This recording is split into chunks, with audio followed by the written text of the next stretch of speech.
У 44-тім числу руського слова на боках рубрики «Тижньовник» звіт з Управного odboru Zavodu za kulturu vojvođanskih Rusnacoh i napis o ozakonjovanju nelegalnih objektov u opštini Verbas, dok na naših mestoh, popri drugih aktualnostoh, zaznačene označovanje oktobra, mešaca starih. Ekonomija spatrači Đurđovčanje zadovoljni zo stohoročnim urožajom Bostanu i o otveranju njezvičajnoho dućanu u Šidze. Kultura i prosvita piše o veci kulturnih zmistoh u Novosadskim RKC, jak predstaveni knjiški po-ruski na sajme u Beogradze, ali i o značenju knjiški vopšće u njiškajšim čaše. Mozaik predstavlja bodybuilderku Šejlu Zarubica z ruskoho kerestura, a prenoši i atmosferu zoz Šuriken Maskembalu.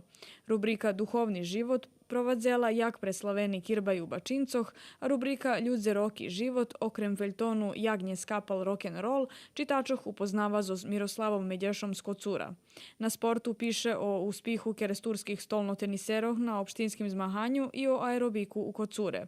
Zaznačeni i rezultati naših fotbalskih kluboh u svojih područnih ligoh, a jak dodatok višlo medzi prostor za kafu i vyključenja.